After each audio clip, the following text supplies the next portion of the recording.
தமிழகத்தில் முதல் ஆண்டில் மட்டும் திமுகவை பொறுத்தவரை, திமுகவினுடைய ஆட்சியை பொறுத்தவரை பெண்களுக்கு எதிரான குற்றம் 8.29% அதிகரித்திருக்கிறது. 2021 முடிவுக்கும் 2022 முடிவுக்கும். குறிப்பாக கற்பழிப்பு வழக்குகள் மட்டுமே 31.89% அதிகரித்திருக்கிறது. குழந்தைகளுக்கு எதிரான குற்றங்கள் 2021 4465, 2022 4968, அப்போ கிட்டத்தட்ட 8.5% அதிகரித்திருக்கிறது.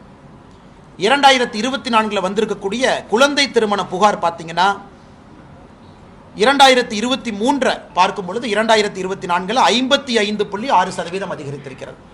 ஸோ முதலமைச்சர் அவர்கள் இந்த ஆய்வறிக்கையை மறுக்கலாம், முதலமைச்சர் அவர்கள் தமிழகம் அமைதி பூங்கான்னு சொல்லலாம். ஆனால் என்சிஆர்பியை பொறுத்தவரை தமிழக காவல்துறை புகாரை பதிவு செய்கிற டேட்டாலேருந்து எடுத்து எஃப்ஐஆர்லேருந்து எடுத்து அதை எல்லா மாநிலத்துக்கும் அனுப்புகிறாங்க. அதனால் திமுக ஆட்சிக்கு முதல் ஆண்டிலிருந்து இந்த 2023க்கான ஆய்வறிக்கை வரும், இன்னும் சில மாதங்களில் வர இருக்கு. அன்னைக்கும் பத்திரிகை நண்பர்கள்ட்ட நாங்கள் சொல்லத்தான் போகிறோம். திமுக வந்த பிறகு பெண்களுக்கு எதிராக, குழந்தைகளுக்கு எதிராக குற்றங்கள் எந்த அளவுக்கு அதிகரித்திருக்கு. இன்னைக்கு இவ்வளவு பேசக்கூடிய முதலமைச்சர் இந்தியாவில் எங்கேயுமே இல்லாத அநியாயம் தமிழகத்தில் நடந்து கொண்டிருக்கிறது. குறிப்பாக மாநில குழந்தைகள் உரிமை பாதுகாப்பு ஆணையம், SCPCR, state children protection committee, SCPCRன்னு சொல்லக்கூடிய அமைப்பை 2.5 ஆண்டுகளாக தமிழகத்தில் ஃபங்க்ஷன் ஆகாமல் இருக்கு. குறிப்பாக 18 வயதுக்கு கீழ் நடக்கக்கூடிய போஸ்கோ குற்றச்செயல்கள், பொக்சோ அப்படின்னு நம்ம சொல்கிறோம்.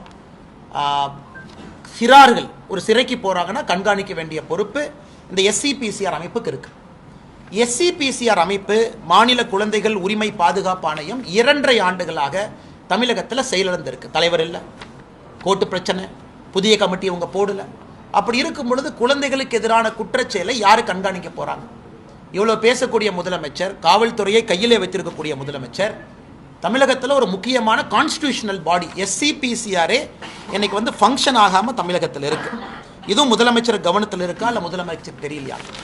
அடுத்து இன்னொன்று, குற்றங்கள் அதிகமாக காட்டக்கூடாது என்பதற்காக காவல்துறை FIR ரெஜிஸ்டர் பண்ற மறுக்கிறாங்க. இது உண்மை. கிராமத்திலிருந்து நகரம் வரை எல்லா இடத்திலும் காவல்துறைக்கு தெரியும் NCRB மானிட்டர் பண்றாங்க. காவல்துறைக்கு தெரியும் இது போல பத்திரிகையாளர் சந்திப்பில் என்னை போன்றவர்கள் நண்பர்கள்ட்ட பேசுவோம், பாருங்க குற்றச்செயல் அதிகமாயிடுச்சுன்னு சொல்லுவாங்கிற ஒரே காரணத்திற்காக குற்றங்களை ரெஜிஸ்டர் பண்றதுக்கு காவல்துறை அனுமதி மறுக்கிறாங்க. இதனால தான் நீங்க பார்த்தீங்கன்னா அயனாவரத்தில் சமீபத்தில் மனநலம் பாதிக்கப்பட்ட ஒரு பெண்ணுக்கு கயவர்கள் அத்தனை பேர் சேர்ந்து வன்கொடுமை அந்த குழந்தையின் மீது செய்தும் கூட போலீஸ் ஆஃபீஸர்ஸ் வார்ன் பண்ணி அனுப்புறாங்க. இதெல்லாம் இந்தியாவில் எங்கேயுமே பார்க்க மாட்டோம். அதாவது வளர்ந்த மாநிலம் தமிழகத்திலிருந்து நாம் பேசிக் கொண்டிருக்கின்றோம். இது தொடர்ச்சியாக நாம் நிறைய விஷயத்தை பேசிட்டே போலாங்க. சென்னையில் இதே போல அண்ணா நகர் பகுதியில் 10 வயது மகளை இதே போல சண்டை போட்டு தான் FIR ரெஜிஸ்டர் பண்ண வேண்டியதாக இருந்துச்சு. தொடர்ந்து எல்லா இடத்திலும் கூட, நேற்று கூட பார்த்தீங்கன்னா திருநெல்வேலியில் இதே மாதிரி ஒரு கேஸ், எல்லா இடத்திலும் கூட ஒரு கட்சி நண்பர்களோ பொதுமக்களோ போலீஸ் ஸ்டேஷனில் ஒரு ஃப்ரீ ரெஜிஸ்ட்ரேஷன் ஆஃப் FIR நடக்கிறது இல்லை. மக்கள் அப்படியே நடந்து போய் இதாங்க ஐயா கேஸ்னா உடனே ரெஜிஸ்டர் பண்ணுறது கிடையாது. காரணம், இவர்களுக்கு தெரியும் குற்றச்செயல்கள் அதிகரிக்கும் பொழுது அவங்கள பஞ்சாயத்து பண்ணி பைசல் பண்ணி அனுப்பிச்சிட்டோம் அப்படின்னா நமக்கு குற்றச்செயல்கள் பதிவு செய்யாத பொழுது யாருக்கும் தெரியாது. இதை நாங்கள் வன்மையாக கண்டிக்கின்றோம்.